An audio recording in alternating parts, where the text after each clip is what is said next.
ಮನವು ನಿನ್ನಲ್ಲಿ ನಿಲ್ಲಲಿ.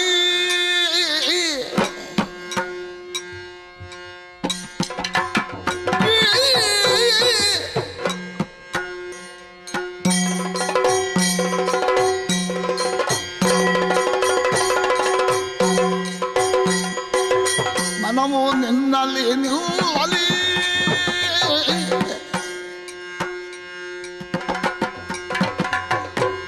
ಅನುದಿನ ನಿನ್ನ ನೆನೆದು ಮನವು ನಿನ್ನಲ್ಲಿ ನಿಲ್ಲಲಿ.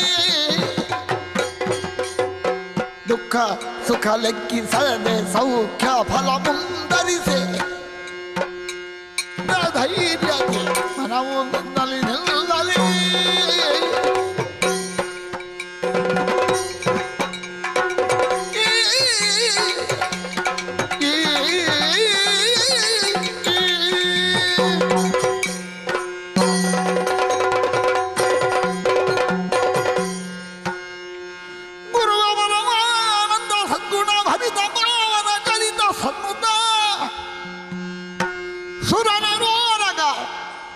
ಲೋಕರಕ್ಷಕ ವಿಶ್ವಮೂರುತಿಯೇ ದುರಿದ ಮೀರಮದಂಗ ವಿದ್ಯಾ ಶರದಿ ಸರ್ವೋತ್ತುಂಗ ಸಂತತ ಕರುಣಾದೇವು ನೀ ನಮಗೆ ಪಾಲಿಸುವತಿಗೆ ಮಂಗಲವ.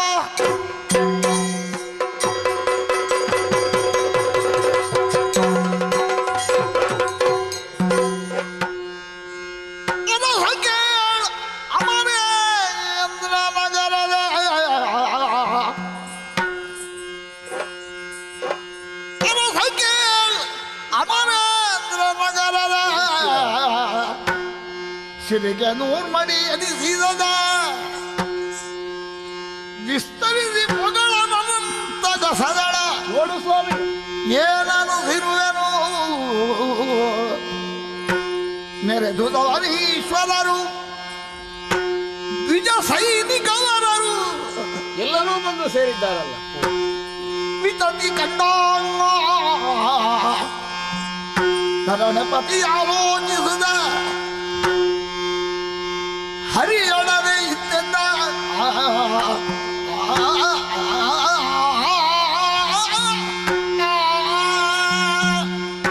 ಗೋಪಾಲಕೃಷ್ಣ ಸ್ವಾಮಿ, ಧರ್ಮರಾಜ ನಮೋ ನಮಃ. ನಿನ್ನ ಅನುಗ್ರಹ ವಿಶೇಷದಿಂದಲೇ ಪಾಂಡವರು ಜೀವನದಲ್ಲಿ ಇಂತಹ ಅತಿಶಯವಾದಂತಹ ಕೀರ್ತಿಯನ್ನು ಗಳಿಸಿಕೊಳ್ಳುವುದಕ್ಕೆ ಸಾಧ್ಯವಾಗಿದೆ ಎನ್ನುವಂತಹ ವಿಶ್ವಾಸ ಸ್ವಾಮಿ ನಮ್ಮದ್ದು. ಓಹೋ, ಕೇವಲ ಕಾಡಾಡಿಗಳಾಗಿಯೇ ಬದುಕಿರಬೇಕಾಗಿದ್ದಂತಹ ನಮಗೆ ಈ ಇಂದ್ರಪ್ರಸ್ಥದಲ್ಲಿ ಸರಿಯಾದಂತಹ ಒಂದು ಅನುಕೂಲ್ಯವನ್ನು ನಿನ್ನ ಅನುಗ್ರಹ ವಿಶೇಷದಿಂದಲೇ ಉಂಟು ಮಾಡಿಕೊಳ್ಳುವುದಕ್ಕೆ ಸಾಧ್ಯವಾಗಿದೆ. ಪಾಂಚಾಲೆಯ ವಿವಾಹವಾದ ಮೇಲೆ ನಮ್ಮವನಾದಂತಹ ಸುಯೋಧನ ಅಜ್ಜನಾದಂತಹ ಭೀಷ್ಮರ ಹಿತವಚನವನ್ನೊಪ್ಪಿ ಹಸ್ತಿನಾವತಿಯ ಸಿಂಹಾಸನದ ಅರ್ಧಪಾಲೆಂದು ನಮಗೆ ಇಂದ್ರಪ್ರಸ್ಥವನ್ನು ಒದಗಿಸಿಕೊಟ್ಟನಲ್ಲ. ನಿನ್ನ ನಿರ್ದೇಶನದಂತೆ ನಾವಿಲ್ಲಿ ಸಾಮ್ರಾಜ್ಯವನ್ನು ಕಟ್ಟಿ ಬೆಳೆಸಿ ಇನ್ನೇನೆಲ್ಲ ನಮಗೆ ನೆಮ್ಮದಿಯ ದಿನಗಳು ಅಂತ ಸಂತೋಷ ಚಿತ್ತರಾಗಿದ್ದೆವು. ದೇವರ್ಷಿಗಳಾದಂತಹ ನಾರದರು ಆಗಮಿಸಿದರು. ನಮ್ಮಯ್ಯನಾದಂತಹ ಪಾಂಡು ಚಕ್ರವರ್ತಿ ಸ್ವರ್ಗಾಸನವನ್ನೇರುವುದಕ್ಕೆ, ಆ ಸ್ವರ್ಗದ ಸಭೆಯಲ್ಲಿ ಸೇರಿಕೊಳ್ಳುವುದಕ್ಕೆ ಅರ್ಹತೆಯಿಂದ ಹೊರಗಿದ್ದಾನೆ ಎನ್ನುವಂತಹ ನುಡಿಯನ್ನು ಹೇಳಿದರು. ಅವರೇ ಸೂಚಿಸಿದಂತೆ ರಾಜಸೂಯಾಧ್ವರವನ್ನು ಕೈಗೊಳ್ಳುವುದರ ಮೂಲಕವಾಗಿ ನಮ್ಮಯ್ಯನಿಗೆ ನಳನಘುಷಾದಿಗಳು ಸ್ವರ್ಗಲೋಕದಲ್ಲಿ ಪಡೆದಂತಹ ಸ್ಥಾನ ಸಿದ್ಧಿಯಾಗುತ್ತದೆ ಅನ್ನುವಂತಹ ವಿಶ್ವಾಸದಿಂದ ನಿನ್ನ ಮಾರ್ಗನಿರ್ದೇಶನದಂತೆ ರಾಜಸೂಯಾಧ್ವರಕ್ಕೆ ನಾವು ತೊಡಗಿದ್ದು. ಮಾಗಧನನ್ನು ತರಿಯುವುದರ ಮೂಲಕವಾಗಿ ರಾಜಸೂಯಾಧ್ವರಕ್ಕೆ ನಾಂದಿಯನ್ನು ಹಾಡಿದಂತಹ ನೀನು ಆಮೇಲೆ ನನ್ನ ಅನುಜರಾದಂತಹ ಭೀಮಾರ್ಜುನ ನಕುಲ ಸಹದೇವರ ಮೂಲಕವಾಗಿ ದಿಗ್ವಿಜಯವನ್ನು ಸಾಧಿಸಿಕೊಟ್ಟವನಿದ್ದಿ. ನೋಡಿದೆಯೋ ನಮ್ಮನ್ನು ಈ ಕಾಲದಲ್ಲಿ? ಹೌದಲ್ಲ. ಇಂದ್ರನ ಸುಧರ್ಮ ಸಭೆಯನ್ನು ಮೀರಿಸುವಂತಹ ವೈಭವದಿಂದ ನಮ್ಮ ಈ ಇಂದ್ರಪ್ರಸ್ಥ ಇಂದೀಗ ರಾರಾಜಿಸ್ತಾ ಉಂಟು. ಅನೇಕ ಮಂದಿ ಸಾಮಂತರು ಇಲ್ಲಿಗೆ ಬಂದಿದ್ದಾರೆ. ಎಷ್ಟೋ ಮಂದಿ ಬ್ರಾಹ್ಮಣೋತ್ತಮರು ಆಗಮಿಸಿದ್ದಾರೆ. ಆಶ್ರಯವಾದಂತಹ ನಿಲುಮೆಯನ್ನು ಒಪ್ಪಿಕೊಂಡು ಅದಕ್ಕೆ ಕೊರತೆ ಬಾರದೋಪಾದಿಯಲ್ಲಿ ವ್ಯವಹರಿಸಬಲ್ಲಂತಹ ಋಷಿಮುನಿಗಳು ಸೇರಿಕೊಂಡಿದ್ದಾರೆ. ಆದರೆ ಇಷ್ಟೆಲ್ಲವೂ ಸೇರಿದ್ದರೂ ನನ್ನನ್ನು ಮಾತ್ರ ಚಿಂತೆಯೊಂದು ಬಿಟ್ಟೇ ಹೋಗುವುದಿಲ್ವಲ್ಲ ಸ್ವಾಮಿ? ಏನಾಗಬೇಕು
ಭಗವಂತ ರಾಯಸೂಯದಂತಹ ಮಹಾಯಾಗವನ್ನು ಕೈಕೊಂಡವನು ನೀನು.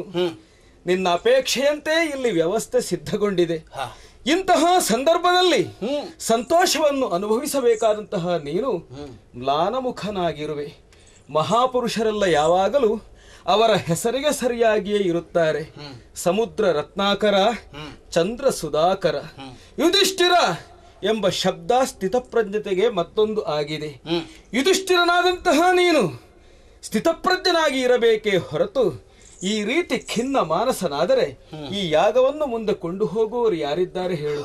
ನಿನ್ನ ಚಿಂತೆಗೆ ಕಾರಣವೇನು? ಏನಾಗಬೇಕು ನನ್ನಿಂದ ಹೇಳಿದರೆ ಈ ಸಮಸ್ಯೆಯ ಪರಿಹಾರದ ವ್ಯವಸ್ಥೆಯನ್ನು ನಾನು ಮಾಡುತ್ತೇನೆ. ಕೃಷ್ಣಸ್ವಾಮಿ, ಹರಿಯ ಇನ್ನ ದ್ವಾರಕ್ಕೆ ಕೊರತೆ ಇಲ್ಲದಾರು. ಅದು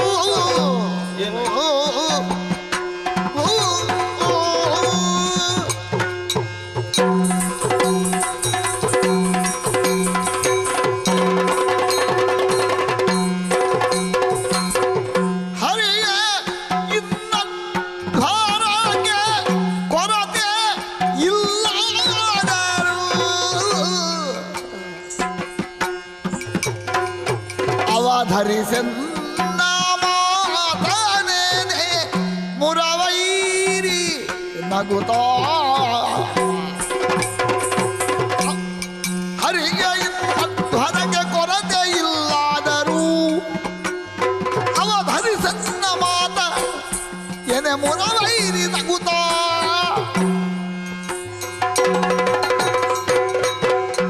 ಭವಸಾಗರವನ್ನೇ ದಾಟಿಸುವಂತಹ ಮಹಿಮಾನ್ವಿತನು ನೀನು. ನಿನ್ನ ನಿರ್ದೇಶನವನ್ನು ಒಪ್ಪಿಕೊಂಡು ಯಾಗವನ್ನು ತೊಡಗಿದಂತಹ ನಮಗೆ ತೊಡಕಿಲ್ಲ ಅನ್ನುವಂತಹ ನಿರ್ಣಯವನ್ನು ನಾನು ಬಲ್ಲೆನಾದರೂ ವ್ಯಾವಹಾರಿಕವಾಗಿ ಒದಗಿ ಬಂದಂತಹ ಸಮಸ್ಯೆಯಿಂದಲಾಗಿ ಮ್ಲಾನತೆ ಮುಖವನ್ನು ಕವಿದುಕೊಂಡಿದೆ ದೇವರೇ. ಏನಯ್ಯ ಆ ಸಮಸ್ಯೆ?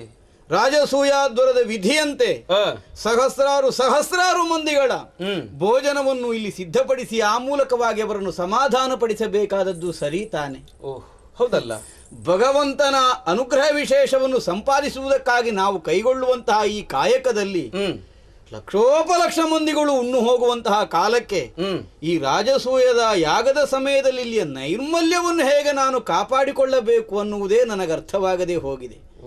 ದೌಮ್ಯಾದಿಗಳಲ್ಲಿ ಚಿಂತೆಯನ್ನು ಮುಂದಿಟ್ಟರೆ ಅವರು ಸೂಚಿಸಿದ್ರು ಲೋಕದ ಸಮಸ್ತರ ಚಿಂತೆಯನ್ನು ಪರಿಹರಿಸುವಂತಹ ಭಗವಂತನಾದ ಶ್ರೀಕೃಷ್ಣನೇ ನಿನ್ನ ಚಿಂತೆಯನ್ನು ದೂರ ಮಾಡಬೇಕಷ್ಟೇ. ಆ ದೇವನಲ್ಲೇ ಕೇಳಿಕೋ ಅಂತ. ನೈರ್ಮಲ್ಯವನ್ನು ನಾವು ಸಾಧಿಸದೇ ಇದ್ದರೆ ಉಚ್ಚಿಷ್ಟದಲ್ಲೇ ಯಾಗವನ್ನು ಮುಂದುವರಿಸುವಂತಹ ದುಸ್ಥಿತಿಯೊಂದು ಬಂದು ಒದಗಿದರೆ ಆ ಮೂಲಕವಾಗಿ ಯಾಗದಿಂದ ನಮಗೆ ದುರಿತವೇ ಪ್ರಾಪ್ತಿಸಿತೇ ಹೊರತು ಸುಕೃತ ಸಿದ್ಧಿಯಾಗುವುದಕ್ಕೆ ಎಲ್ಲಿ ಸಾಧ್ಯವಾದೀತು? ಇಷ್ಟೇ ತಾನೇ ನಿನ್ನ ಚಿಂತೆ. ಯೋಚನೆ ಮಾಡಬೇಡ ನೀನು. ನಾನು ಏನೋ ಅಂತ ಗ್ರಹಿಸಿದ್ದು ನಿನ್ನ ಶತ್ರುಗಳ ಬಗ್ಗೆ ನೀನು ಭೀತಿಕೊಂಡಿದ್ದೀಯಾ? ಅಲ್ಲ, ದವಸ ಧಾನ್ಯಗಳ ಕೊರತೆಯೋ ಇನ್ನೇನೇನೋ ಊಹಿಸುವುದಕ್ಕೆ ಬರುತ್ತದೆ. ಅದು ಯಾವ ತೊಂದರೆಗಳು ಇಲ್ಲ. ಇಲ್ಲಿಯ ನೈರ್ಮಲ್ಯವನ್ನು ಕಾಪಾಡುವಂತಹ ವ್ಯವಸ್ಥೆ. ನಿನಗೊಂದು ಸುಲಭದ ದಾರಿಯನ್ನು ನಾನು ತೋರುತ್ತೇನೆ. ಏನು ಸ್ವಾಮಿ? ಇಲ್ಲಿಂದ ಉತ್ತರಕ್ಕೆ ಹೇಮಾದ್ರಿ ಇದೆಯಲ್ಲ, ಅದರ ದಕ್ಷಿಣ ಭಾಗದಲ್ಲಿ ಮಾನಸ ಸರೋವರ ಇದೆ. ಮಾನಸ ಸರಸಿಯ ತೀರದಲ್ಲಿ ಒಂದು ಸುಂದರ ವನದಲ್ಲಿ ಪುರುಷಾಮೃಗ ಎಂಬಂತಹ ಅಪೂರ್ವವಾದ ಅದ್ಭುತವಾದ ಮೃಗವೊಂದಿದೆ. ಇಲ್ಲಿಯ ನೈರ್ಮಲ್ಯವನ್ನು ಕಾಪಾಡಬೇಕು ಅಂತ ಇದ್ದರೆ ಆ ಪುರುಷಾಮೃಗವನ್ನು ಇಲ್ಲಿಗೆ ತರಬೇಕು. ಓಹೋ, ಉತ್ತರದ ಭಾಗದಲ್ಲಿರುವಂತಹ ಹೇಮಾದ್ರಿಯ ತನಕದ ತೆರಳಿ ಅಲ್ಲಿರುವಂತಹ ಪುರುಷ ಮೃಗವನ್ನು ನಾವಿಲ್ಲಿ ತರಿಸಿಕೊಳ್ಳಬೇಕು. ಹೌದಯ್ಯ. ಆದ್ರೆ ಯಾರಿದಕ್ಕೆ ಮುಂದುವರಿಯಬೇಕು? ಇದು ಹೇಗೆ ಸಾಧ್ಯವಾಗಬೇಕು? ಆ ಬಗ್ಗೆ ನೀನು ಯೋಚನೆ ಮಾಡಬೇಕಾದ್ದಿಲ್ಲ. ನಿನ್ನ ಸಹಜನೇ ಇದ್ದಾನಲ್ಲ ಭೀಮಸೇನ, ಬಲುಹು ಬಹಳ ಉಂಟು ಅವನಿಗೆ. ಅಲ್ಲಿವರೆಗೆ ಹೋಗಲೂ ಬಲ್ಲ.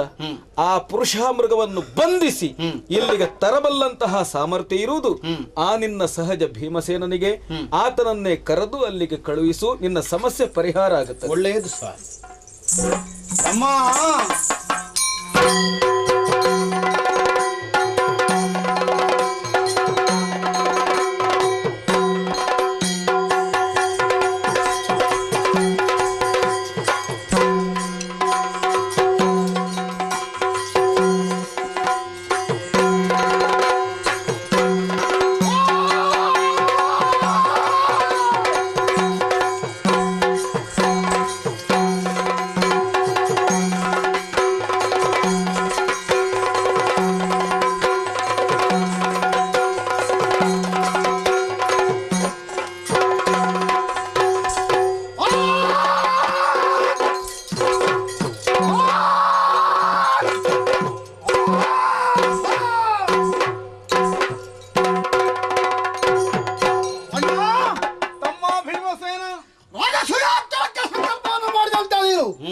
ಅವಸರವಾಗಿ ಭೀಮಸೇನ ಬಳಿಗೆ ಬರಲಿ ಎಂದು ಕರೆದೆ ಅಲ್ಲ.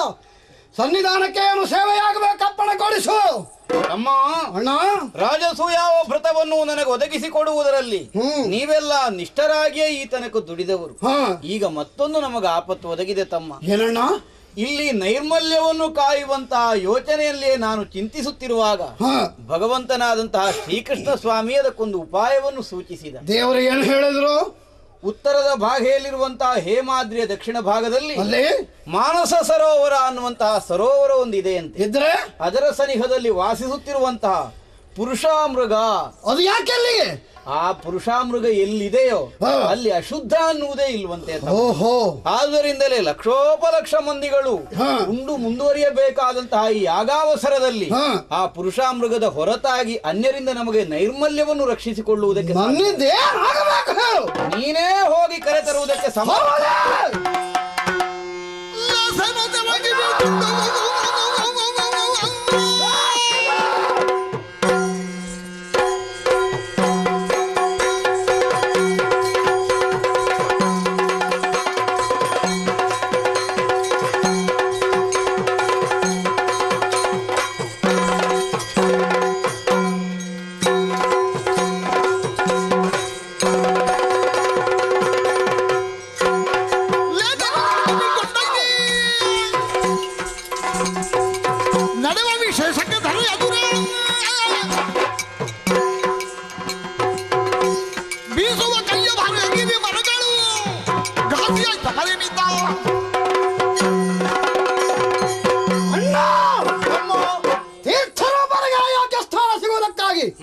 ಸಂಕಲ್ಪಿಸ ಯಾಗ ಇದಲ್ಲವೇ? ನಾವೈವರು ಒಂದೇ ಮನಸ್ಸಿನಿಂದ ಇದಕ್ಕೆ ಸಂಕಲ್ಪವನ್ನು ಮಾಡಿದವರು. ಈ ಬಗ್ಗೆ ಏನೇ ಕೆಲಸವಾಗಬೇಕಿದ್ರು ನೀನು ಅನುಮಾನ ಪಡಬೇಕಾದಿಲ್ಲ. ನನಗೊಂದು ಆಜ್ಞೆಯನ್ನು ಕೊಡು. ಭಗವಂತನಾದಂತಹ ಕೃಷ್ಣನ ಅನುಗ್ರಹದಿಂದ ಪುರುಷಾಮೃಗ ಇಲ್ಲಿಗೆ ನಾನು ಕರ್ಕೊಂಡು ಬರ್ತೇನೆ. ಕಳುಹಿಸು. ಒಳ್ಳೆಯದು ತಮ್ಮ, ನಿನಗೆ ಶ್ರೇಯಸ್ಸ. ಬೇಗ ಬರ್ತೇನೆ.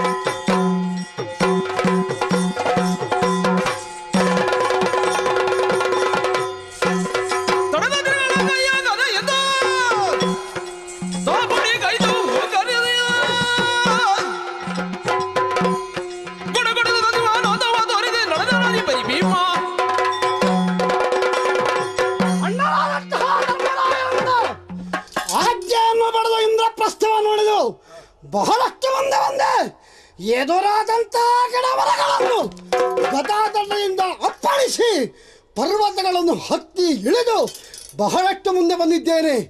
ಆ ಮಾನದ ಸರೋವರಕ್ಕೆ ಇನ್ನೂ ದೂರ ಇರಬೇಕು. ಇನ್ನು ಕ್ರಮಿಸುತ್ತಾ ನಡೆಯುತ್ತಾರೆ.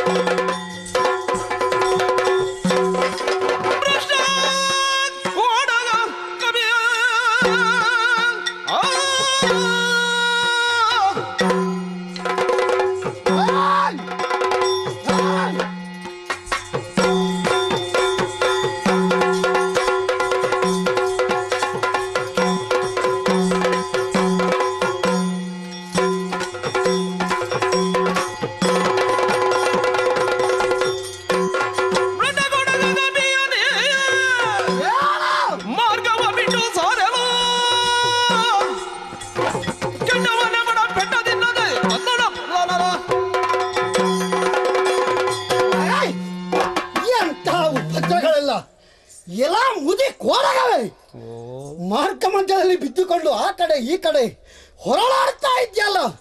ಘನವಾದ ಕಾರ್ಯಕ್ಕಾಗಿ ನಾನು ಮುಂದೆ ಹೋಗುತ್ತಿರುವ. ಏಯ್ ದಾರಿ ಬಿಡು.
ಅಯ್ಯ, ಏನಯ್ಯನಿಗೆ?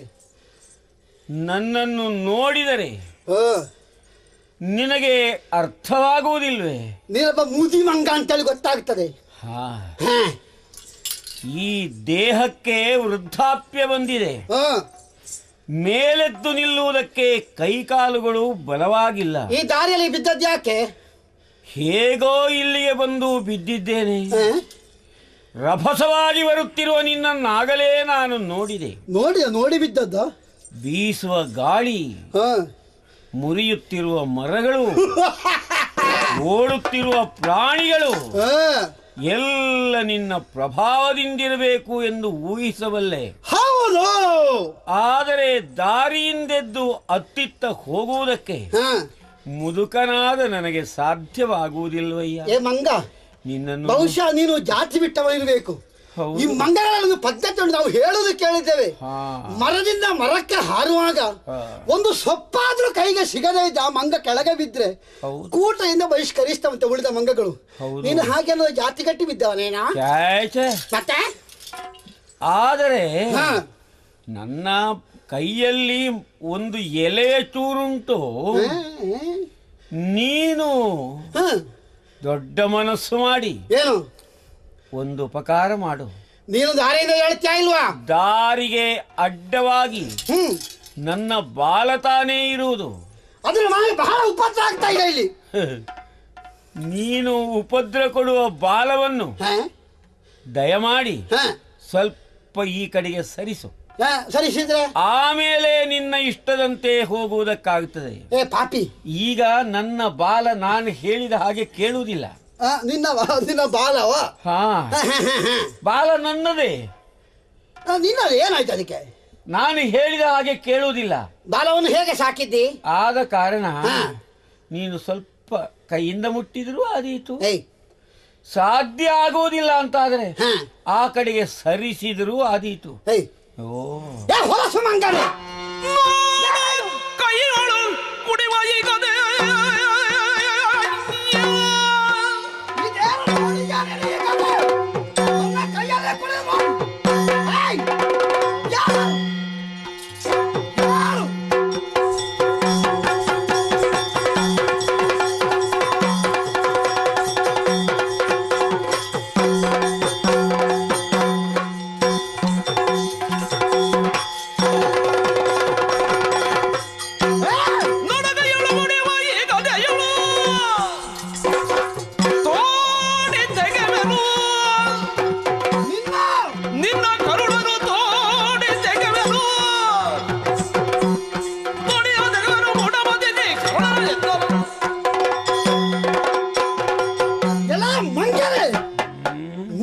ನಿಕೃಷ್ಟ ಜಾತಿಗಳು.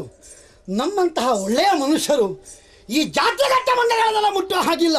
ಒಳ್ಳೆ ಮಹತ್ಯ ಮಾರ್ಗದಲ್ಲಿ ನನಗೊಂದು ಉಪದ್ರದ ಪ್ರಾಣಿ ನೀನು. ಏನು ಅಂತ ನಿನಗೆ ಹೇಳಲಿಕ್ಕಾಗೋದಿಲ್ಲ. ನೋಡು, ನನ್ನನ್ನು ತಮಾಷೆ ಮಾಡಬೇಡ. ಒಂದು ಉಪಕಾರ ಮಾಡು. ನನ್ನ ಕೈಯಲ್ಲಿರುವುದು ಏನು ಗೊತ್ತಾ? ಇದು ಬಲಿಷ್ಠವಾದಂತಹ ಗದೆ. ನಾನೇನಾದ್ರೂ ಸಿಟ್ಟುಗೊಂಡು ನಿನ್ನ ತಲೆಗೆ ಒಂದು ಟೋಳೆದ್ರೆ ತಲೆ ಹೊಟ್ಟೆ ಒಳಗಾದೀತು. ಕಬಂಧನ ಕತೆ ಗೊತ್ತಾ ನಿನಗೆ? ಹಾಗಾಗಿ ಹೋಗಿತ್ತು ಗೊತ್ತಾ ನಿನಗೆ? ಆದ ಕಾರಣ ಹೇಳ್ತೇನೆ, ಮರ್ಯಾದೆಯಲ್ಲಿ ನೀನು ಹೇಳ್ತೀಯೋ? ನನಗೆ ಎದ್ದು ನಡೆಯುವುದಕ್ಕಾಗುವುದಿಲ್ಲಪ್ಪ. ಗ್ರಹಚಾರವೇ ಇದು ದೊಡ್ಡ ತೊಂದರೆ ಆಗಿ ಹೋಯ್ತಲ್ಲ. ನನಗಂತ ಮುಂದೆ ಹೋಗೋ ನಿರ್ವಾಹವೇ ಇಲ್ಲ. ಈ ಮಂಗನಿಗೆ ಹೇಳಲಿಕ್ಕಾಗೋದಿಲ್ಲ. ನನ್ನ ಗತೆ ಉಂಟಲ್ಲ, ನಿನ್ನನ್ನು ನಾನು ಕೈಯಲ್ಲಿ ಮುಟ್ಟೋದಿಲ್ಲ.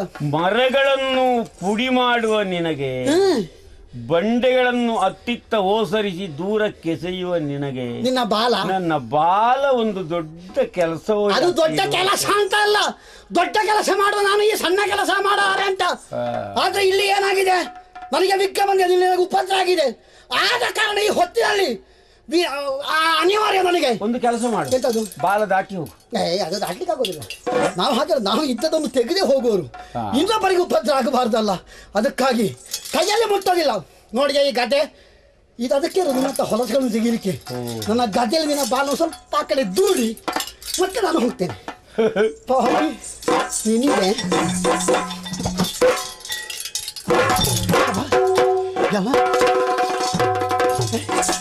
ದೂಡಿದ್ರು ಹೋಗೋದಿಲ್ಲ.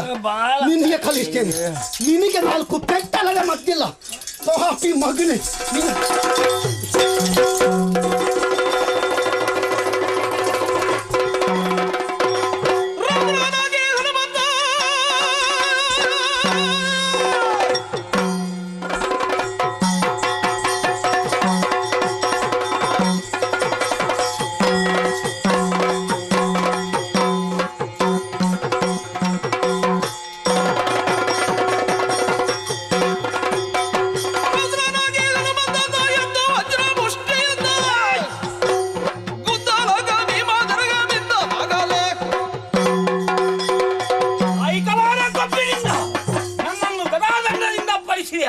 ನನ್ನ ಸತ್ತಲೇ ನಿಮ್ಮನ್ನು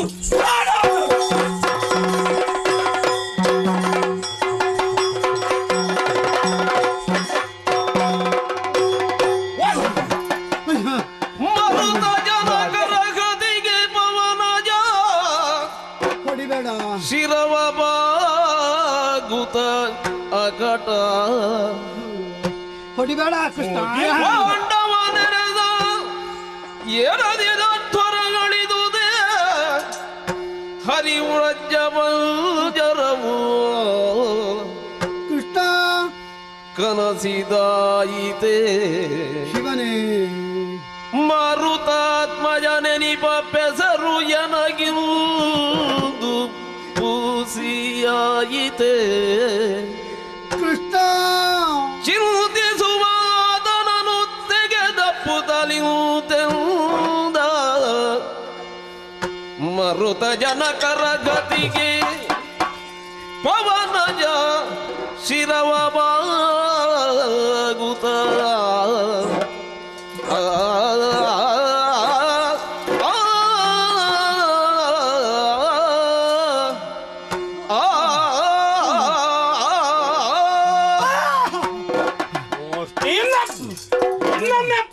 ಬೇಡ, ನಿನ್ನ ಮುಷ್ಟಿ ಅಲ್ಲ ಅದು ಕಬ್ಬಿಣದ ತುಂಡು. ನಿನ್ನ ಕೈ ಹೊಡಿಬೇಡ. ನಿನ್ನನ್ನು ಮಂಗನೆಂದು ಗ್ರಹಿಸಿದೆ ಕೃಷ್ಣ. ಗೋಪಾಲ ಕೃಷ್ಣ, ನಿನ್ನನ್ನು ನಂಬಿ ನಾವು ಯಜ್ಞವನ್ನು ಸಂಕಲ್ಪಿಸಿದವರು ಪ್ರಭು. ನಮ್ಮಣ್ಣನಾದಂತಹ ಧರ್ಮರಾಯನ ಯಾಗ ಸಂಕಲ್ಪ ಹಾಳಾಗಿ ಹೋಯಿತೇ ಹೇಳು. ನಾನು ಪುರುಷಾಮೃಗವನ್ನು ಕೊಂಡು ಹೋಗದೇ ಇದ್ದರೆ ಯಜ್ಞ ಅರ್ಧದಲ್ಲಿ ಉಳಿಯುತ್ತದೆ. ಭಗವಂತ, ನಿನ್ನ ಕೈಯ ಗೊಂಬೆಗಳು ಈ ಕಾಡ ಕೋಳಗರ ಕೈಯಲ್ಲಿ ಸೋಲುವಂಥ ಸ್ಥಿತಿ ನನಗೆ ಬಂದು ಹೋಯಿತಲ್ಲ ಕೃಷ್ಣ. ವಾಯುಪುತ್ರನಾದಂತಹ ನನಗೂ ಈ ಸಂಭವ ಯಾಕೆ ಬಂತು ಹೇಳು. ಯಾರಲ್ಲಿಯೂ ಸೋತವರು ನಾನಲ್ಲ. ಆದರೆ ಇಂದು ಈ ಮಗ್ಗದಲ್ಲಿ ಸೋಲುವ ಸ್ಥಿತಿ ಚಂದ್ರವಂಶ ಈ ಹುಡುಗರೊಬ್ಬರಿಗೆ ಬಂದು ಹೋಯಿತಲ್ಲ ಕೃಷ್ಣ. ವಾಯುಪುತ್ರ ಸ್ವಾತ. ನೀನು ವಾಯುಪುತ್ರನೇ.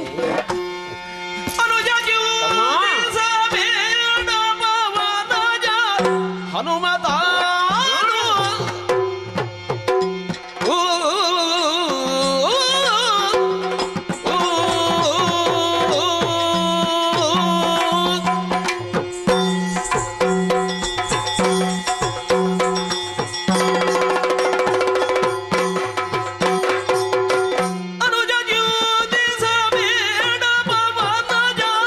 ಹನುಮತ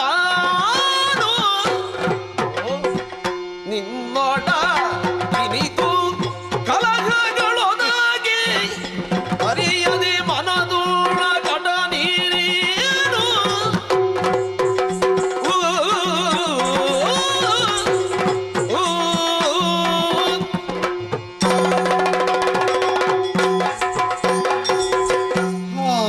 ತಮ್ಮ, ಓ ತಮ್ಮ, ಸೋತು ನಾನು ಸುಣ್ಣವಾಗಿದ್ದೇನೆ. ನನ್ನನ್ನು ಅವಮಾನಿಸಿಲ್ಲ ಮಂಗ. ನನ್ನನ್ನು ತಮ್ಮನೆಂದು ಯಾಕೆ ಹೇಳ್ತಿ ನೀನು? ಅಯ್ಯೋ, ಪವನನೆಂಬುದನ್ನು ತಿಳಿಯಬೇಲು ನಾನು ನಿನ್ನ ಬಗೆಗೆ ಕನಿಕರವನ್ನು ತಾಳದಿರುವುದಕ್ಕಿದೆ. ನನ್ನನ್ನು ಯಾಕಯ್ಯ ತಮ್ಮ ಅಂತ ಹೇಳ್ತಿ? ಪ್ರಭಂಜನ ಕುಮಾರ ನಾನೊಬ್ಬ, ನೀನೊಬ್ಬ. ಅಣ್ಣ ತಮ್ಮಂದಿರಾದ ನಾವು ಹೇಗಿರಬೇಕು ಎಂಬುದನ್ನು ಯೋಚಿಸದೆ ಕ್ರೋಧಾವಿಷ್ಟನಾಗಿ ನಿನ್ನನ್ನು ನಾನು ಅಪ್ಪಳಿಸಿ ಘಾಸಿಗೊಳಿಸಿದೆ. ನೀನು? ನಾನು ಆಂಜನೇಯ, ಮಾರುತಿ. ನೀನು ಮಾರುತಿ ಅಣ್ಣ. ತಮ್ಮ.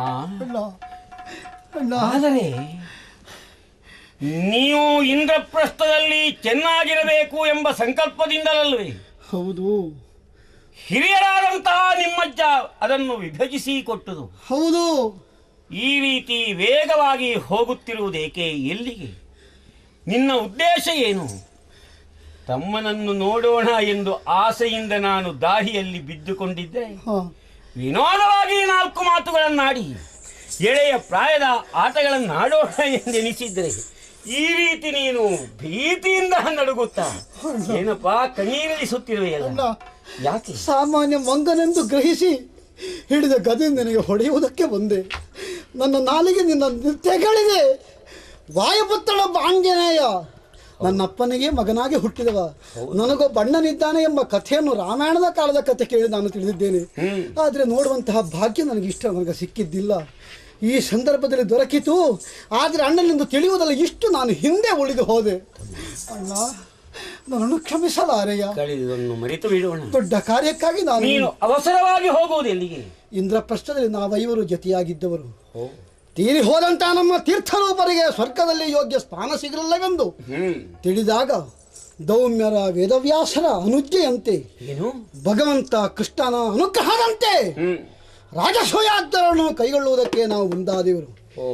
ಯಜ್ಞದ ಆ ಸಂಭ್ರಮದ ಸಮಯದಲ್ಲಿ ಅಶುದ್ಧವಾದಂತಹ ಸ್ಥಳವನ್ನು ಶುದ್ಧೀಕರಿಸುವುದಕ್ಕಾಗಿ ಪುರುಷಾಂಗವೇ ಸಾಧ್ಯ ಎಂದು ತಿಳಿದು ನಮ್ಮವರೆಲ್ಲ ಕೃಷ್ಣ ಭಗವಂತ ಸಮೇತ ನನ್ನನ್ನು ಕಳುಹಿಸಿದರು.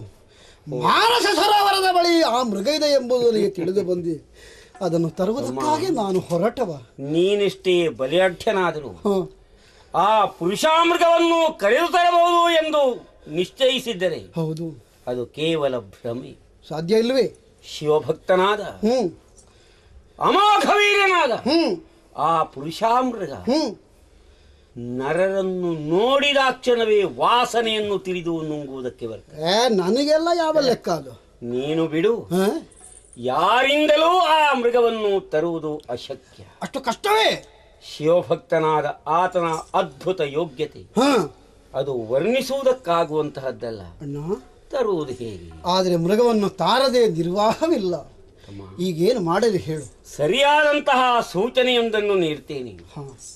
ಶಿವಭಕ್ತನಾದ ಪುರುಷಾಮೃಗವನ್ನು ಕೇಳು. ಆತನ ಒಪ್ಪಿಗೆಯನ್ನು ಪಡೆ. ಆದರೆ ವಾಯುವೇಗವನ್ನು ಮೀರಿ ನೀನು ಹೋಗಬಲ್ಲೆ. ಮನೋವೇಗದಿಂದ ಕ್ರಮಿಸುವ ಆ ಪುರುಷಾಮೃಗವನ್ನು ಇಂದ್ರಪ್ರಸ್ಥದ ತನಕ ಕೊಂಡೊಯ್ಯಬೇಕಾಗಿದ್ದರೆ ಅಲ್ಲಲ್ಲಿ ಶಿವಪೂಜೆಯನ್ನು ಮಾಡುವ ಅನುಕೂಲತೆಯನ್ನು ಒದಗಿಸಿಕೊಡಬೇಕು. ಅದು ಹೇಗೆ ತಮ್ಮ? ಅಣ್ಣ, ನಾನು ನನ್ನ ಬಾಲದಿಂದ ಕೆಲವು ಕೂದಲುಗಳನ್ನು ನಿನಗೆ ಕಿತ್ತುಕೊಳ್ಳಲು ಹೇಳುವುದಕ್ಕಾಗಿ ಕೆಲವು ಕೂದಲನ್ನು ಕಿತ್ತುಕೊಂಡ್ರೆ ಪುರುಷಾಮೃಗ ನಿನ್ನನ್ನು ಹಿಡಿಯುವುದಕ್ಕೆ ಬಂದೊಡನೆ ಅದನ್ನು ಕೆಳಹಾಕು. ಹಾಕಿದ್ರಲ್ಲಿ ಏನಾಗ್ತದೆ? ಸಹಸ್ರ ಶಿವಲಿಂಗಗಳು ಉದ್ಭವವಾಗ್ತದೆ. ನಿನ್ನ ಬಾಲದ ಕೂದಲಿಗೆ ಅಷ್ಟು ಪ್ರಭಾವ. ಮತ್ತೆ ಶಿವಪೂಜೆಯನ್ನು ಪೂರೈಸುವುದರೊಳಗಾಗಿ ಮತ್ತಷ್ಟು ದೂರ ಕ್ರಮಿಸು. ಹತ್ತಿರ ಬಂದಾಗ ಮತ್ತೊಮ್ಮೆ ರೋಮಗಳನ್ನು ಹಾಕು. ಹೀಗೆ ಹಾಕುತ್ತಾ ಹಾಕುತ್ತಾ ಮುಂದುವರಿದರೆ ನೀವು ಇಂದ್ರಪ್ರಸ್ಥವನ್ನು ಸೇರುವುದರೊಳಗೆ ಇವನ ಶಿವಪೂಜೆ ಮುಗಿಯುವುದಿಲ್ಲ. ಆದ ಕಾರಣ ಅದನ್ನು ನೆನಪಿಟ್ಟುಕೋ. ಆತನನ್ನು ಪ್ರಾರ್ಥಿಸು. ಪೂಜೆಗೆ ಬೇಕಾದ ವ್ಯವಸ್ಥೆಯನ್ನು ಮಾಡು. ಅಣ್ಣ, ಈ ದಾರಿಯಲ್ಲಿ ನಿನ್ನ ಸಂದರ್ಶನವಾಯಿತು. ನನಗೊಬ್ಬನಿಗೆ ಸ್ವಂತ ಅಣ್ಣನಿದ್ದಾನೆ ಎಂಬುದು ಈಗ ತಿಳಿಯಿತು. ನಾನೇನೋ ತಪ್ಪಿ ಮಾತಾಡಿದ್ದಿಲ್ಲ, ನನಗೆ ಕ್ಷಮಿಸಬೇಕು. ಒಳ್ಳೆಯದು. ಹೋಗಿ ಅಣ್ಣ ತಮ್ಮಂದಿರಾದ ನಾವು ಪರಸ್ಪರ ವೈಷಮ್ಯದಿಂದ ಹೋರಾಡುವುದಕ್ಕಿರುವವರಲ್ಲ. ಬಾಲದಿಂದ ಅದು ಬಾಲದ್ದೇ ಆಗಬೇಕು. ಬಾಲದ್ದಕ್ಕೆ ಮಾತ್ರವೇ ಎಷ್ಟು ಪ್ರಭಾವ ಇರುವುದು. ಅದು ಉಂಟಲ್ಲ. ಮತ್ತೆ ದೊಡ್ಡ ವಿಷಯವನ್ನು ಅನ್ನಂತವನಿಗೆ ಒಂದು 4 ಕೂದಲು ಕೀಳುವುದು ಇದನ್ನು ಎಷ್ಟು ಬೇಕೋ ಅಷ್ಟು ಕಿತ್ತು. ಹೋಯ್, ಹಲ್ಲೊಂದು ಹೋಯ್ತು ಅಂತ ಕಲ್ಲೆ ಎಲ್ಲ ಎಷ್ಟು ಕಿತ್ತುಕೊಂಡಿ ಮಗು? ಅಣ್ಣ, ಎಂತ ಕಿತ್ತುಕೊಳ್ಳೋದು? ನಿನ್ನ ಬಾಲದ ಕೂದಲದು ಏನೋ ನನಗೆ ಗೊತ್ತಾಗೋದಿಲ್ಲ. ಎಷ್ಟು ಹೇಳಿದ್ರೆ ಒಂದು ಕೂದಲು ಬರೋದಿಲ್ಲ ಅಂತೇಳಿ ನಾನು ಬಿದ್ದು ಬಿಟ್ಟೆ. ಹಲ್ಲಿಗೆ ಸಾಗಿ ಹೋಯ್ತಲ್ಲ. ಅಲ್ಲ, ಕೂದಲಿನಷ್ಟು ಗಟ್ಟಿ ಅದು. ನಿನಗೆ ಬಾಲದ ಕೂದಲನ್ನೇ ಕಿತ್ತು ತೆಗೆಯುವುದಕ್ಕಾಗುವುದಿಲ್ಲ, ಮತ್ತೆ ಪುರುಷ ಮೃಗವನ್ನು ತರ್ತಾರಂತೆ. ಹೇಗಾದ್ರೂ ನನ್ನ ಅಣ್ಣನ ಕೂದಲಲ್ವ ಅದು? ಯೋಚಿಸಬೇಡ. ಇದು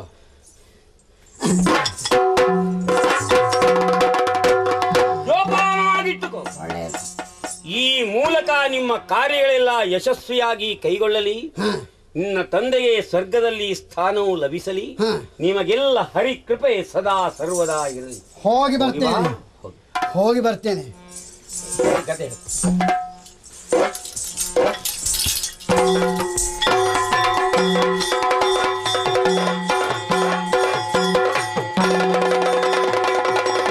ಜಯ ನಮೋ ಶಂಕರ ಪಾರ್ವತಿ ರಮಣ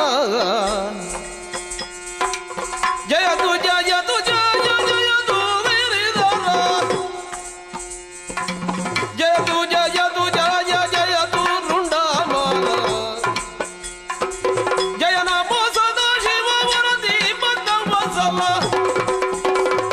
ಜಯತು ಜಯತು ಜಯ ಜಯ ನಮೋ ಶಂಕರ.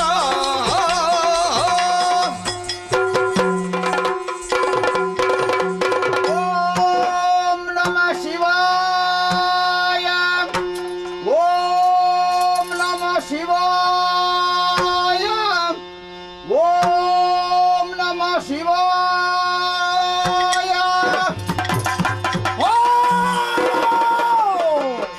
ಜಯತು ಜಯತು ಜಯ ಜಯತು ಜಯತು ಜಯ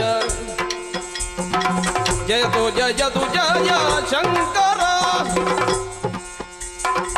ಜಯತು ಚಿದಾನಂದ ಶರಣು ಪದರ ಪ್ರಿಯ ಜಯತು ಮಹಿಮಾ ಗೌರಿಯ ಜಯ ನಮೋ ಶಂಕರ.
ನಾವು ದಸರಾನು ನೋಡಿದರೆ ಎಲ್ಲಿಂದ ಮೇಲೆ ಕೆಳಗೆ ಎಡ ಬಲ ಮನುಜ ಮಾನವ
ವೀರರಂತೆ ಕಾಣುವ ಪಕ್ಕನೆ ಬಂದಿದ್ದೀಯಾ?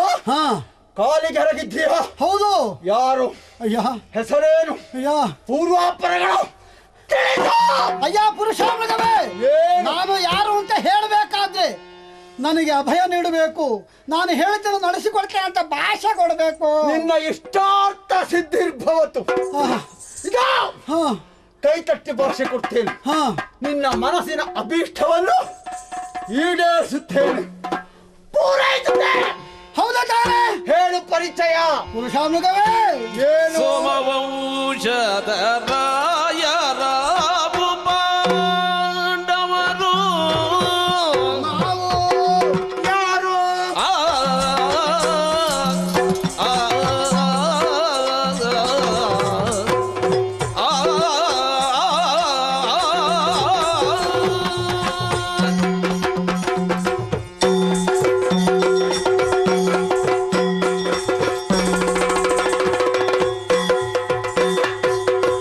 ಸೋಮವಂಶದ ರಾಯರಾವು ಪಾಂಡವರು ಯಾರು?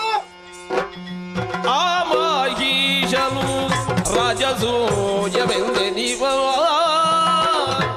ನಾವು ಆ ಮಹೀಶನು ರಾಜಸೂಯ ಎಂದೆನುತ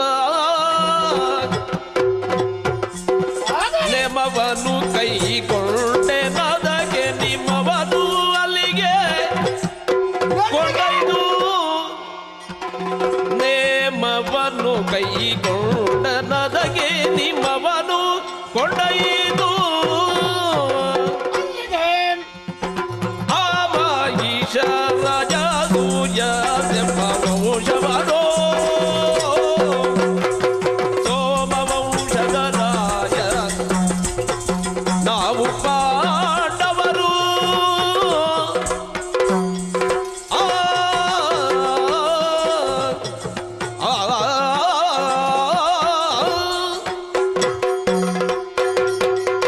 ಅಯ್ಯ ಪುರುಷಾಮೃಗವೇ, ನನ್ನಲ್ಲಿ ಸಿಟ್ಟನ್ನು ಬಿಡಬೇಕು.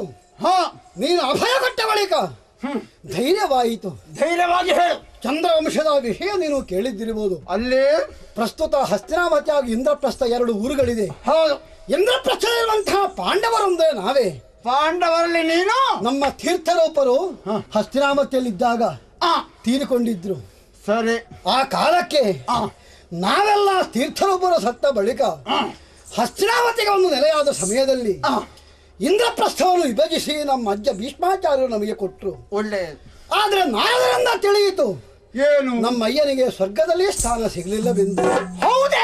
ತಂದೆಗೆ ಯೋಗ್ಯ ಸ್ಥಾನ ಸಿಗದೇ ಇದ್ದ ಕಾರಣ ಅದನ್ನು ರಾಜಸೂಯಾದ್ಯರ ಮುಖಾಂತರ ಮಾಡಬಹುದು ಎಂದು ನಾರದರೇ ಸೂಚಿಸಿದ್ದಾಗಿ ಒಳ್ಳೆಯದು. ರಾಜಸೂಯಾದ್ಯರನು ನನ್ನ ಅಣ್ಣನಾದಂತಹ ಧರ್ಮರಾಯ ಸಂಕಲ್ಪಿಸಿದ್ದಾರೆ. ಕೈಗೊಳ್ಳಲಿ. ಆ ಮಹಾತ್ತರ ಲಕ್ಷ ಲಕ್ಷ ಜನಗಳಲ್ಲಿ ಸೇರುವುದಕ್ಕಿದ್ದಾರೆ. ಆ ಯಾಗದ ಸಮಯದಲ್ಲಿ ನೈರ್ಮಾಲ್ಯವನ್ನು ಹೋಗಲಾಡಿಸುವುದಕ್ಕಾಗಿ ಪುರುಷಾಮಗವೇ ಸಮರ್ಥವೆಂದು ವೇದವ್ಯಾಸರು, ದೌಮ್ಯರು ಹಾಗೂ ಭಗವಂತರಾದಂತಹ ಕೃಷ್ಣ ನಮಗೆ ಸೂಚನೆಯನ್ನಿತ್ತರು. ಶ್ರೀಕೃಷ್ಣನ ಭಗವಂತನ ಆದೇಶದಂತೆ ನಿನ್ನನ್ನು ಕರೆಕೊಂಡು ಹೋಗುವುದಕ್ಕಾಗಿ ಈ ಕಡೆಗೆ ನಾನು ಬಂದಿದ್ದೇನೆ. ಅಯ್ಯ ಪುರುಷಾಮುಗವೇ, ಏನು ನಮ್ಮ ಯಜ್ಞ ಸಾಂಗವಾಗಿ ನಡೆಯಬೇಕಾದ್ರೆ ನೀನು ಆ ಕಡೆಗೆ ಬರಬೇಕು. ನಮ್ಮ ಯಜ್ಞ ಮಂಟಪದಲ್ಲಿ ನೀನಿರಬೇಕು. ಬರುವೆಯಾ?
ಪವನಜ ಓ ವಾಯು ಸಂಜಾತ. ಬರಬೇಕು, ನೀನು ಬರಬೇಕು. ಇಲ್ಲೆವರು ಕೋದರ ಕೇಳು. ಏನು? ನಿನ್ನೊಡನೆ ಬಹೆ. ಬರುವೆಯಾ? ನಡೆಯೋಣವೇ? ಯಾಗ ಶಾಲೆಗೆ ನೈರ್ಮಲ್ಯ ಕಾಪಾಡುವುದಕ್ಕೆ ಹರಿಯ ಅಜ್ಞಾನುಸಾರವಾಗಿ. ಹೌದಯ್ಯ, ಬರ್ತೇನೆ. ಬರ್ತೇನೆ. ಬರಬೇಕು. ಹೋದರೆ ಹೊರಡೋಣವೇ? ನಾನು ಮನೋವೇಗ ಉಳ್ಳವ, ನೀನು ವಾಯುವೇಗ ಉಳ್ಳವ. ಹೌದು. ವಾಯುಸುತ್ತಾ, ನನ್ನಲ್ಲಿ ಪಂಥಾಹ್ವಾನವಿತ್ತು. ಇಲ್ಲಿಂದ ತೆರಳಿದ ನಂತರ ಯಾಗ ಶಾಲೆಯ ಪ್ರವೇಶಿಸುವ ಮೊದಲು ಯಾವುದೇ ಕಾರಣಕ್ಕಾಗಿ ನನ್ನ ಕೈಗೆ ಸಿಗಬಾರದು. ಸಿಕ್ಕಿದ್ರೆ ನಿನ್ನನ್ನು ಉದರವ ರಕ್ತ ಮಾಂಸವನ್ನು ಮೆದ್ದು ತೇಗಬಲ್ಲೆ. ಸಿದ್ಧನಿರುವೆಯಾ ಪುರುಷಾಮಗವೇ? ಪಂಥಾಹ್ವಾನ ಇಡುವೆಯಾ? ನೀನು ಬರ್ತೇನಂತ ಹೇಳಿದರೆ ಈ ಕೆಲಸದಲ್ಲಿ ಎಷ್ಟು ಕಷ್ಟವಾದರೂ ನಾನು ಅದನ್ನು ಅನುಭವಿಸ್ತೇನೆ. ನಿನ್ನ ಕೈಯಿಗೆ ನಾನು ಸಿಗದ ಹಾಗೆ ನಿನ್ನಿಂದ ಮುಂದೆ ಮುಂದೆ ಗಮಿಸುತ್ತಾ ನಾನು ಇಂದ್ರಪ್ರಸ್ಥವನ್ನು ಸೇರುವುದಕ್ಕಿದ್ದೇನೆ. ನನ್ನ ಜೊತೆಯಾಗಿ ಬರುವೆಯಾ? ನಿನ್ನ ಕೈಗೆ ನಾನು ಸಿಗಲಾರೆ. ಬರುವೆಯಾ ಎಂದು ಮತ್ತೆ ಕೇಳ್ತಿರೆಯಾ? ಹಾಗಾದ್ರೆ ಹೊರಡು. ಹೊರಡು. ಬರುತ್ತೇನೆ. ಬಾ. ಹಿಡಿ ಕೈ. ನಿನ್ನ ಕೈಗೆ ನಾನು ಸಿಗಲಾರೆ. ಪವನಜ, ಸಿಗಬಾರದು. ಸಿಗಲಾರೆ. ಆಡಿ ತಪ್ಪಲು ಬಾರದು. ಓಡಿ ಸಿಕ್ಕಲು ಬಾರದು. ನೆನಪಿರಲಿ. ಸಿಗಲಾರೆ. ಮರೆಯದಿರು. ಮರೆಯದಿರು.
ಇವನ ಕೈಗೆ ನಾನು ಸಿಕ್ಕಿದ್ದೆ ನಾನು ಇವತ್ತು ಸಿಗಿದ್ದಾನೆ. ಅದಕ್ಕಾಗಿ ಅಣ್ಣನಾದಂಥ ಆಂಜನೇಯ ಕೊಟ್ಟಂಥ ರೋಮದ ಕೂದಲು ಇದೊಂದನ್ನು ಬಿಸಾಡುತ್ತೇನೆ. ಶಿವಲಿಂಗವಾಗುತ್ತದಲ್ಲ, ಮತ್ತಷ್ಟು ಮುಂದೆ ನನಗೆ ಹೋಗಬಹುದು.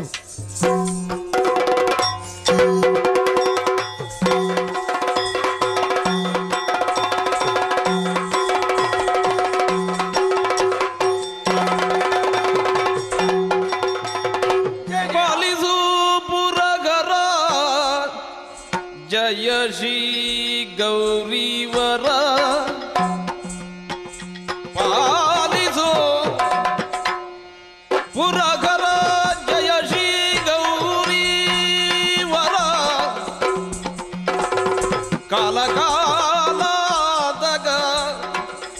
ನೀಲಕಂಠನೇ ಜಯತು. ಕಾಲ ಕಾಲದಗ ನೀಲಕಂಠನೇ ಜಯತೋ.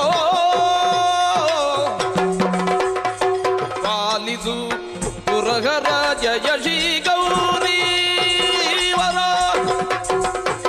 ಪಾಲಿಸು ಪುರಗರ.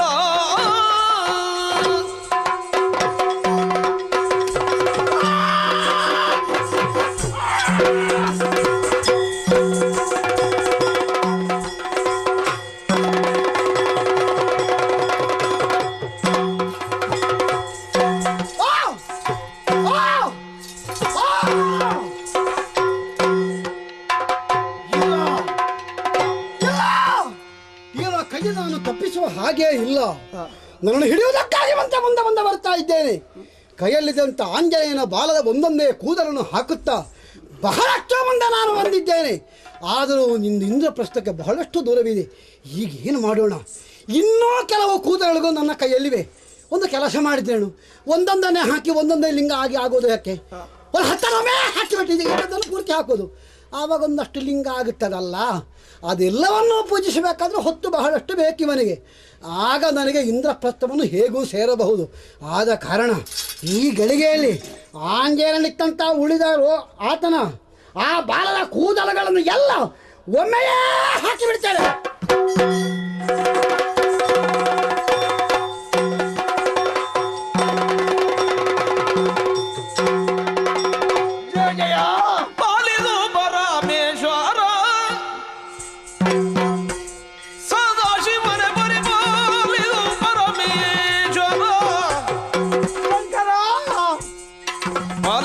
ಕರುಣನು ಕರುಣ ದಿಂಪಣಿ ಮಾಲಗಿರಿ ಜಾಲೋಲ ಶಂಕರ ಶಂಕರ ನೀಲಕಂದರ ನಿಡಿಲ ಸೇನ ವಿಶಾಲ ಮೂರ್ತಿ ಶಾಲ ಪಶುಪತಿ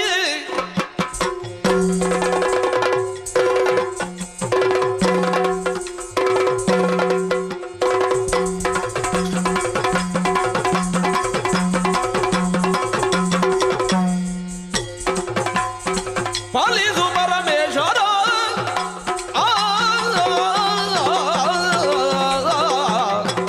ಪಾಲಿದು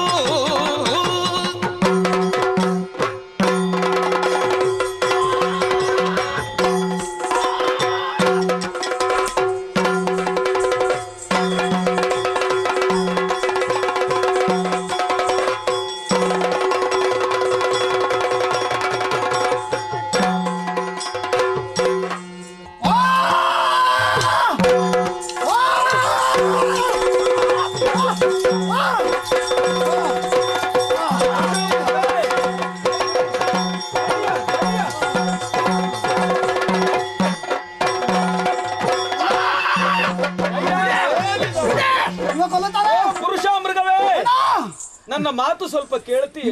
ಇವ ಇಂದು ಸಿಕ್ಕಿದ್ದ. ಇವ ಕೊಲ್ಲುತ್ತಾನೆ. ಮತ್ತೆ ಸಿಕ್ಕುತ್ತಾನ ಇವ. ಇವ ಕೊಲ್ತಾನೆ. ಇವನ ಹೇಳಿದು ಹೇಳಿ. ಅಯ್ಯೋ ಅಯ್ಯ, ಓ ಅಣ್ಣ ನಿನಗೆ ತಮ್ಮಯ್ಯ! ಸಮಾಧಾನವನ್ನು ನಾನು ಹೇಳ್ತೇನೆ. ಯಾಗಶಾಲ ಪ್ರವೇಶದ ಮೊದಲು ಓ ಗೋವಿಂದ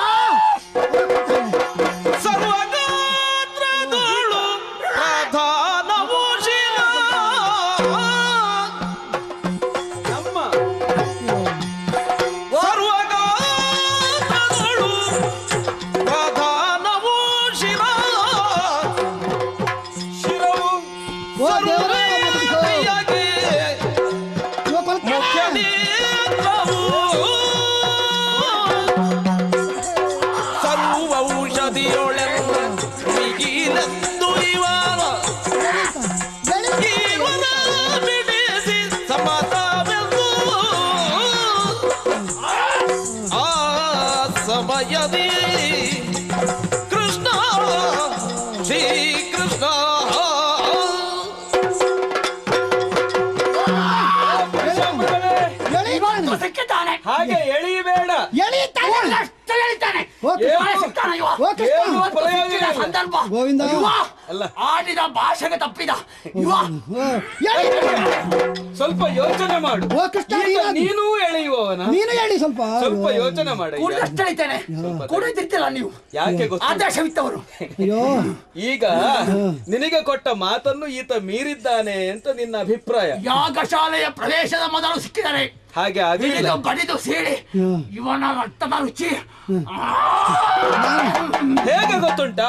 ಎಷ್ಟು ಓಡಿದೆ ಈತ ಯಾಗಶಾಲೆಯನ್ನು ಪ್ರವೇಶ ಮಾಡಿದ ಆ ಕ್ಷಣದಲ್ಲಿ ಮಾಡಿಲ್ಲ. ನೀನಾತನ ಕಾಲನ್ನು ಹಿಡಿದಿರುವೆ. ಆಗ ಏನಾಯಿತು? ಎಡವಿ ಹೊರಗೆ ಹೇಳಿದ್ದೇನೆ. ಎಡವಿ ಬಿದ್ದು ಬಿಟ್ಟ. ಬೀಳಿ ಬೀಳುವಾಗ ಇವನ ತಲೆಯಲ್ಲಿ ಉಂಟು, ಎಲ್ಲಿ ಯಾಗಶಾಲೆಯ ಒಳಗುಂಟು. ಹಾಗಿದ್ರೆ ತಲೆ ಹೋದ ಹಾಗೆ ಆಯ್ತಾ ಇಲ್ವೋ? ಈಗ ತಲೆ ಎಲ್ಲೇ ಇರ್ಲಿ ಬುಡ ನನ್ನಲ್ಲಿ ಉಂಟಾ ಇಲ್ವೋ? ಬುಡ ಇದ್ರೆ ಏನು ಪ್ರಯೋಜನ ಇಲ್ಲ. ಬುಡ ಬಿದ್ದರೆ ಮತ್ತೇನುಂಟು? ಅಯ್ಯ, ಸರ್ವ ಇಂದ್ರಿಯಗಳಲ್ಲಿ ಕಣ್ಣು ಹೇಗೆ ಪ್ರಧಾನವೋ ಹಾಗೆ ದೇಹದಲ್ಲಿ ಶಿರತಾನೇ ಪ್ರಧಾನವಾದ್ದು. ತಲೆ ಸರಿ ಇಲ್ಲದವರು ಯಾವ ಕೆಲಸ ಮಾಡಿದ್ರು ಏನಾದ್ರೂ ಸುಖ ಉಂಟ ಹೇಳು? ಹಂಗಾರೆ ತಲೆ ಸರಿ ಇತ್ತ? ತಲೆಯೇ ಪ್ರಧಾನವಾದ್ದು. ಈ ಭೀಮನ ತಲೆ ಯಾಗಶಾಲೆಯನ್ನು ಪ್ರವೇಶಿಸಿದ ಕಾರಣ ನೀನು ಕಾಲನ್ನು ಹಿಡಿದು ಎಷ್ಟು ಎಳೆದರೂ ನಿನಗೇನು ಪ್ರಯೋಜನ ಆಗುವುದಿಲ್ಲ. ಪಂಚೇಂದ್ರಿಯಗಳಲ್ಲಿ ಶಿರವೇ ಪ್ರಧಾನ. ಇಂದ್ರಿಯಗಳಲ್ಲಿ ಕಣ್ಣು ಪ್ರಧಾನ, ದೇಹದಲ್ಲಿ ಶಿರ ಪ್ರಧಾನ. ತಲೆ ಒಳಗಿದ್ದರಿಂದ ತಲೆ ನನ್ನಲ್ಲಿ ತಪ್ಪುದಿಲ್ಲ. ತಲೆ ಒಳಗೆ ಬಂದಾಗಿದೆ, ಇನ್ನು ನೀನು ಯೋಚನೆ ಮಾಡಬೇಕಾಗಿಲ್ಲ. ತಲೆ ಬಿಟ್ಟು ಬಿಡು, ಬಿಟ್ಟು ಬಿಡು, ಬಿಟ್ಟು ಬಿಡು. ಮತ್ತೆ ದೇವರೇ, ಹೇಳೋ ಭೀಮ, ಹೇಗಾಗಿದೆ? ನಿಮ್ಮ ಅಣತಿಯಂತೆ ಬಂದವ ಇವರನ್ನು ಹೇಳು, ಹೇಳು, ಬಿಟ್ಟಿದ್ದೇನೆ. ನನ್ನ ಸೊಂಟ ಹೋಗಿದೆ ಇಲ್ಲಿ. ಸರಿ, ಹೇಳು ತಮ್ಮ, ಹೇಳು. ಮುಂದೆ ಆಜ್ಞೆ ನನಗೇನಪ್ಪಡೆ? ಪುರುಷ ಮೃಗವೇ, ಮೇಲೆ ಹೇಳು, ಮೇಲೆ ಹೇಳು. ದೇವರಿದ್ದಾಗ ನಾನು ಬದುಕಿದೆ ನಾನು. ನೀನು ಬಂದದ್ದು ಬಹಳ ಒಳ್ಳೆಯದಾಯಿತು. ಯಾಕೋ? ನೋಡು, ಈ ಯುಧಿಷ್ಠಿರ ಮಹಾಯಾಗವನ್ನು ಕೈಗೊಂಡಿದ್ದಾನೆ. ದಿನವೊಂದಕ್ಕೆ 10,000 ಮಂದಿಗಿಂತಲೂ ಹೆಚ್ಚು ಮಂದಿ ಇಲ್ಲಿ ಊಟೋಪಚಾರಗಳನ್ನು ಮಾಡುವಾಗ ಇಲ್ಲಿ ಸಹಜವಾಗಿ ಸ್ವಲ್ಪ ಮಾಲಿನ್ಯ ಉಂಟಾಗುತ್ತದೆ. ದಾನಗಳಲ್ಲಿ ಅನ್ನದಾನವೇ ಶ್ರೇಷ್ಠ. ಅನ್ನದಾನ ಮಾಡುವಾಗ ಮತ್ತೊಂದು ತೊಂದರೆ ಇದೇ ಇರುವುದು, ಆ ಮಾಲಿನ್ಯ. ಅದಕ್ಕೆ ಒಂದು ವ್ಯವಸ್ಥೆ ಆಗಬೇಕಲ್ಲ, ಅದಕ್ಕೆ ನಿನ್ನನ್ನು ಇಲ್ಲಿಗೆ ಕರೆಸಿದ್ದು. ಅಂದರೆ ಓ, ಅಲ್ಲಿ ಬಂಗಾರದ ಕಂಬ ಉಂಟಲ್ಲ, ಅದಕ್ಕೆ ಬಂಗಾರದ ಸರಪಳಿಗಳಿಂದಲೇ ನಿನ್ನನ್ನು ಕಟ್ಟಿ ಹಾಕುವುದು. ನೀನು ಮಾಡಬೇಕಾದ ಕೆಲಸ ಒಂದೇ, ಇವರೆಲ್ಲ ಊಟ ಮಾಡುವವರೆಗೆ ನೀನು ಸುಮ್ಮನೆ ಕೂತ್ಕೊಳ್ಬೇಕು. ಆಮೇಲೆ ಈ ಯಾಗಶಾಲೆಯನ್ನು ಸ್ವಚ್ಛಗೊಳಿಸುವಂತಹ ಹೊಣೆ ನಿನ್ನದು. ಈ ಧರ್ಮಜನ ಒಂದು ಧರ್ಮದ ಯಾಗಕ್ಕಾಗಿ ನೀನದನ್ನು ಮಾಡಲೇಬೇಕು. ಭಗವಂತ, ಧರ್ಮಜನ ಯಾಗಶಾಲೆ ಹೌದು, ತಮ್ಮ ಆದೇಶದಂತೆ ಅನುಮತಿಯಂತೆ ಆದುದರಿಂದ ಬಂಗಾರದ ಕಂಬದಲ್ಲಿ ಕಾಗೆ ಬಂಗಾರವೋ ಪುತ್ತಳಿ ಬಂಗಾರವೋ ಧರ್ಮಜನ ಎರಡೆಣಿಸಲಾರೆ. ಆ ಸಂದೇಹ ಬೇಡ. ಬಂಗಾರದ ಸರಪಳಿ ಎರಡೆಣಿಸಲಾರೆ. ಯಾಕೆ? ಯಾಕೆ? ಸರ್ವೇಶ್ವರನ ಸಾನ್ನಿಧ್ಯವನ್ನೇ ಬಯಸಿದವ, ಸರ್ವ ಶಿಕ್ಷಕ, ಸರ್ವ ರಕ್ಷಕ, ಸರ್ವ ಪ್ರೋತ್ಸಾಹದಾಯಕ, ಸರ್ವ ಮಂಗಳ ಮೂರ್ತಿ ಓ ಶ್ರೀ ಕೃಷ್ಣ. ಒಳ್ಳೆದಾಗಿದೆ, ಹರಿಹರನ್ನು ನಾನು ಭೇದಿಸುವನಲ್ಲ, ಹರಿಹರರ ಈರುವರ ಸಾನ್ನಿಧ್ಯವನ್ನು ಕಂಡುಕೊಂಡವ. ತಮ್ಮ ಆಜ್ಞಾನುಸಾರ ಯಾಗ ಪೂರೈಕೆಯಾಗುವ ತನಕ ಕಂಬದಲ್ಲಿ ಬಂಧಿಸಲ್ಪಟ್ಟರೂ ಸಹ ಪರಿಸರ ಮಾಲಿನ್ಯವಾಗದಂತೆ, ಶುಚಿ ಯಾವಾಗಲೂ ಕಾಪಾಡುವಂತೆ, ಅನ್ನ ದಾನ ಮಾಡುವುದು ಧರ್ಮಜನಾದರೂ ಶುಚಿತ್ವವನ್ನು ಕಾಪಾಡಿದ ನಾನು. ನನಗೂ ಧರ್ಮದಲ್ಲಿ ಕಿಂಚಿತ್ತು ಪಾಲು ಬರ್ತದಲ್ಲ, ತುಂಬಾ ಉಂಟು. ಧರ್ಮೋ ಧರ್ಮ ರಕ್ಷತೆ. ನನ್ನ ಸತ್ಯ ಧರ್ಮಗಳೇ ನನ್ನನ್ನು ಕಾಪಾಡುವಂತೆ ಅನುಗ್ರಹಿಸು. ತಲೆಬಿಸಿ ಮಾಡಬೇಡ, ಅನುಗ್ರಹಿಸು. ಹೋಗಯ್ಯ, ನಿನ್ನ ಕೆಲಸ ಆರಂಭ ಮಾಡು. ಸ್ವಸ್ಥಾನ ಸೇರಿಸ್ತೇನೆ, ಕೆಲಸಕ್ಕೆ ಪ್ರಾರಂಭಿಸ್ತೇನೆ. ಶ್ರೀಹರಿಯ ಕೃಪೆ. ನಿನ್ನ ಒಂದು ಸಂದೇಹವು ಈಗ ಪರಿಹಾರ ಆಯ್ತಲ್ಲ. ಸಮಸ್ಯೆಯಾಗಿ ಕಾಡಿತ್ತು ನನಗೆ, ಈಗ ಅದನ್ನು ಪರಿಹರಿಸಿಕೊಟ್ಟಿದ್ದಿ ಸ್ವಾಮಿ. ಇನ್ನೇನಾಗಬೇಕು? ಲೀಲಾಮಾನುಷ ವಿಗ್ರಹನು ನೀನು. ಎಲ್ಲವನ್ನೂ ತಿಳಿದಿದ್ದರೂ ತಿಳಿಯದವನ ಹಾಗೆ ನಮ್ಮೊಂದಿಗೆ ವ್ಯವಹರಿಸುತ್ತಾ ಆಗಾಗ್ಗೆ ನಮಗೆ ಸಮಸ್ಯಾ ರೂಪದಲ್ಲಿ ಚಿಂತೆಯನ್ನು ಒದಗಿಸಿಕೊಟ್ಟು ಅದನ್ನು ಪರಿಹರಿಸುವುದಕ್ಕೆ ಮತ್ತೆ ಮಾರ್ಗಸೂಚನೆಯನ್ನು ಕೊಡುವುದರ ಮೂಲಕವಾಗಿ ಲೋಕಾದರ್ಶವನ್ನು ನೀನು ಮೆರೆಯುತ್ತಿ ಅನ್ನುವಂತಹ ಯಥಾರ್ಥವನ್ನು ನಾನು ಚೆನ್ನಾಗಿ ಬಲ್ಲೆ. ಅಲ್ಲದೆ ಇದ್ರೆ ನಿನ್ನ ಸನ್ನಿಧಾನ ಇರುವಲ್ಲಿ ಮತ್ತೆ ಅಶುಚಿ ಅಶುದ್ಧ ಇದಕ್ಕೆಲ್ಲ ಅರ್ಥವೇ ಇಲ್ಲ. ಆದ್ರೂ ವ್ಯಾವಹಾರಿಕವಾದಂತಹ ಈ ಕಾರ್ಯಕ್ಷೇತ್ರದಲ್ಲಿ ನಾವು ಈ ರಾಜಸೂಯಾದ್ವರವನ್ನು ಕೈಗೊಂಡಿದ್ದೇವೆ ಅಂದದ್ದರಿಂದ ವ್ಯಾವಹಾರಿಕವಾಗಿ ಏನೆಲ್ಲ ನೀತಿ ನಿಯಮ ಕಟ್ಟಳೆಗಳುಂಟು ಅದಕ್ಕಿಂತ ಹೊರತಾಗಿರಕೂಡದು ಅನ್ನುವ ಉದ್ದೇಶಕ್ಕಾಗಿ ನಾನು ಪ್ರಶ್ನಿಸಿದೆ. ಮತ್ತು ಒಂದು ನನಗಿದರಲ್ಲಿ ಸಮಾಧಾನ ಉಂಟು. ಏನು? ಭೀಮಸೇನ ಕಥೆಯನ್ನೆಲ್ಲ ಹೇಳಿದೆ ಈಗಾಗಲೇ. ಆ ಪುರುಷಾಮೃಗನನ್ನು ಕರೆತರುವಲ್ಲಿ ಆಂಜನೇಯ ಸ್ವಾಮಿಯ ದರ್ಶನದ ಸೌಭಾಗ್ಯವು ಸಿಕ್ಕಿದೆ. ಹಾಗಿದ್ರೆ ಪುರಾಣದ ಯುಗದ ಪುರುಷನಾದ ಆ ತ್ರೇತೆಯ ಮಹಾನ್ ವ್ಯಕ್ತಿತ್ವವನ್ನು ಹೊಂದಿದಂತಹ ಹನುಮತ್ ದರ್ಶನದ ಭಾಗ್ಯವು ಪಾಂಡವರ ಜೀವನದಲ್ಲಿ ಆಗಬೇಕು ಅನ್ನುವಂತಹ ಸಂಕಲ್ಪ ಪ್ರಾಯ ನಿನಗಿದ್ದಿರಬೇಕು. ಅದಕ್ಕೆಲ್ಲ ಒಂದೊಂದು ರೂಪವನ್ನು ನೀನು ಸೃಷ್ಟಿಸ್ತಿ. ಧರ್ಮರಾಜ, ನಿನ್ನ ಯಾಗ ಸಾಂಗವಾಗಿ ನೆರವೇರಲಿ, ವಿಜೃಂಭಣೆಯಿಂದ ನಡೆಯಲಿ, ನಿನ್ನ ಅಪ್ಪನಿಗೆ ಸ್ವರ್ಗದಲ್ಲಿ ದಿವ್ಯ ಸ್ಥಾನ ಪ್ರಾಪ್ತಿಯಾಗಲಿ, ಲೋಕಕ್ಕೆ ಮಂಗಳವಾಗಲಿ. ಜಯ ಜಯ ಜಯ ಜಯ ಜಯ ತು ನಮೋ, ಜಯ ಜಯ ತು ನಮೋ, ಜಯ ಜಯ ತು ನಮೋ. ಮಲ್ಲ ದುರ್ಗಾ ಪರಮೇಶ್ವರಿಗೆ ತೋದಿದ್ದತ್ತ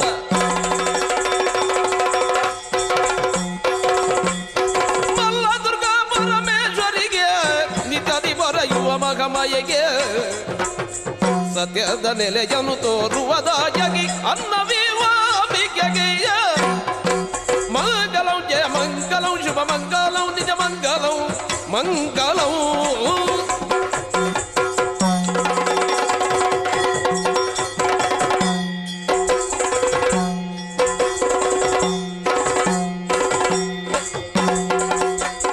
ಕರದೊಳು ಪರಶು ಭಾಷಾಕುಲಧಾರಿಗೆ ಹರುಷದಿ ಭಕ್ತರ ಪರವವಾಗಿ ಪುರಗ ಭೂಷಣನ ಕುಮಾರ ಗಜಮದನನ ಚರಣಗಮನ